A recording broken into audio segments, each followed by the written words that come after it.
Pahalgam attack, जिसमें सुना स्तब्ध हो गया, जिसने देखा दिल झंझोर गया। पूरे भारत में आक्रोश का माहौल है, विरोध प्रदर्शन है। वहीं कानपुर में जगह जगह लोग कैंडल मार्च निकाल के 2 मिनट का मौन रख के अपने भाव प्रकट कर रहे हैं। सबके दिल से एक ही आवाज़, उन 28 का बदला खून से।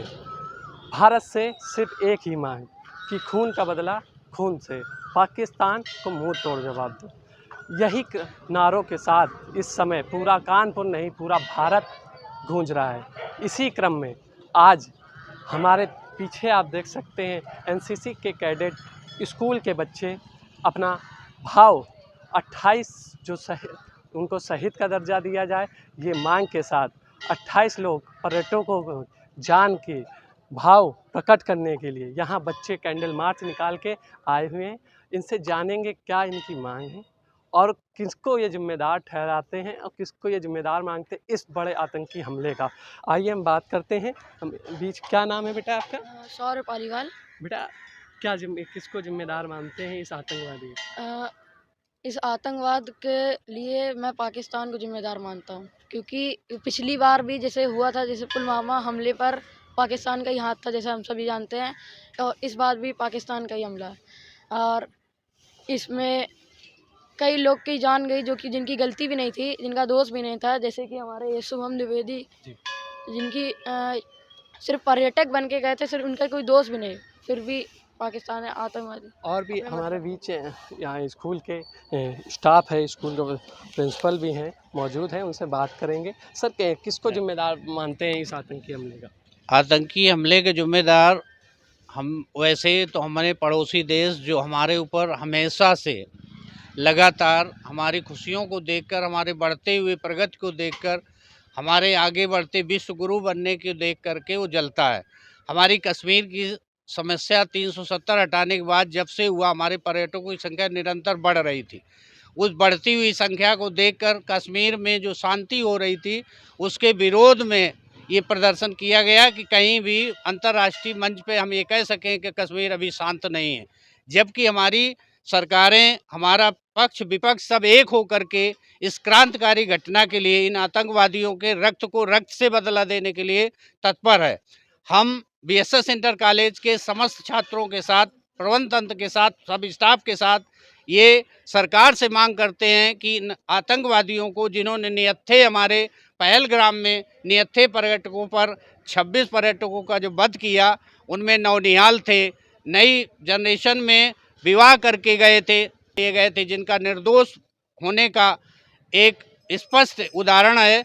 और उन निहत्थे हमारे पर्यटकों पर जो गोली चलाई, वो सरकार को ऐसा कदम उठाना चाहिए, ऐसी कड़ी से कड़ी सजा देनी चाहिए कि दोबारा आतंकवाद मुंह न खोल सके। 5 कड़े फैसले लिए हैं भारत सरकार ने, उसके विषय में आप क्या कहना चाहेंगे? सही है, गलत? जो सरकार ने फैसले लिए हैं, अगर वो सुचारू रूप से लागू होते हैं तो बहुत बढ़िया है। कल एक वीडियो वायरल होता है कि सिंधु घाटी का पानी बंद कर दिया गया है, और क्या कहेंगे? जब हमारे रक्त को बहा रहे हैं तो हम अपना पानी नहीं रोकेंगे। हम उन्हें इस तरह त्रस्त कर दें कि उन्हें दोबारा हमारे भारत ओर की ओर निगाह डालने में दिक्कत हो। पानी बंद करना आवश्यक है। जब वो हमारा रक्त बहाएंगे तो हम उन्हें पानी नहीं दे सकते। सरकार से क्या मांग करते हैं? सरकार से मांग है कि कड़े से कड़े फैसले लेते हुए, अपने देश को बचाते हुए, उन पर निहत्थे गोलियों का बदला, खून का बदला खून से लेना चाहिए। इसी बीच हमारे बीच स्कूल के प्रबंधक हैं, उनसे बात करेंगे। सर, इसका जिम्मेदार आप किसको मानते हैं इस आतंकी? जब तक ये स्पष्टीकरण ना हो जाए तो हम जिम्मेदार किसी को नहीं ठहरा सकते हैं, लेकिन हमारी कुछ न कुछ कहीं से कमी रही है।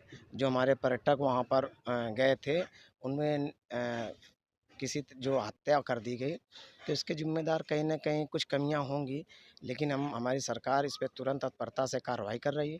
और जो भी उनको कदम लेना चाहिए, सर्वदलीय बैठक करके अपना ठोस से ठोस कदम उठाने को सुरक्षा पे बहुत बड़ा सवाल उठा था। सुरक्षा है, ऐसा नहीं, गवर्नमेंट सुरक्षित हाथों में देश है, लेकिन कहीं ना कहीं कुछ न कुछ तो कमी हुई होगी, जिसके कारण वहाँ पर आतंकवाद प्रवेश कर गए। तो इन आतंकवादियों से कैसे निपटना चाहिए, दोबारा ऐसी चूक ना हो, इसके लिए सरकार बैठक कर रही, कोई न कोई निर्णय लेगी। हम सरकार से यही मांग करते हैं कि ऐसे निर्णय लिए जाएँ जिससे दोबारा ऐसी किसी घटना को अंजाम न दिया जा सके। छात्र, आप क्या कहना चाहेंगे इस हमले के विषय में? Sir this is very hurting to say कि विगत दिनों जो कश्मीर के पहलगाम में घटना हुई है और निहत्थे पर्यटकों की निर्मम हत्या करी गई है, ये हर एक भारतवासी के लिए और हम सभी के लिए बहुत ही दुखद है। और चूँकि कश्मीर एक संवेदनशील राज्य है और जहाँ पर ये घटना घटी है वहाँ पर सुरक्षा व्यवस्था को लेकर कहीं न कहीं कमी रही है और हमारी सरकार से मांग है कि कठोर कदम उठाए जाने चाहिए। और आज हमारा विद्यालय बीएसएस एजुकेशन सेंटर एवं इंटर कॉलेज इन 26 पर्यटकों की शहादत को विनम्र श्रद्धांजलि देने के लिए और उनके परिवार के प्रति हमारी संवेदना प्रकट करने के लिए इस रैली को हमने निकाला है। और ताकि हम एक मैसेज दे सकें समाज को और सरकार को कि हर एक भारतवासी बहुत आवेशित है और वो इस घटना को लेकर सरकार से मांग करता है कि वो कठोर कदम उठाए और हमारे 26 निर्दोष पर्यटकों की हत्या का बदला लिया जाना चाहिए। और इसी उद्देश्य के साथ आज हमारी ये रैली निकाली गई और हम आप देख रहे हैं कि यहाँ पे काफ़ी स्टूडेंट दफ्तियाँ लिए हैं, स्लोगन लिखा है भारतीय एकता जिंदाबाद, आतंकवाद मुर्दाबाद। उन्हीं पर्यटकों में कई महिलाएं भी थीं, कई बहनें भी थीं। हम बात करेंगे कि उनका क्या सोचना है, उन महिलाओं को क्या सोचना है इस आतंकी हमले के लिए। क्या आप सोचती हैं इस आतंकी हमले के लिए? सर एक्चुअली मैं बस इतना ही चाहती हूँ कि जैसे अभी जो शुभम द्विवेदी हैं, इनकी सिर्फ 2 महीने पहले ही शादी हुई थी।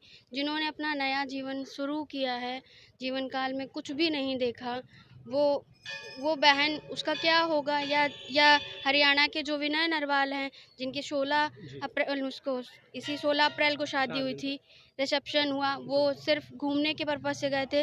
उन्होंने तो ज़िंदगी की कोई शुरुआत कर भी नहीं पाई।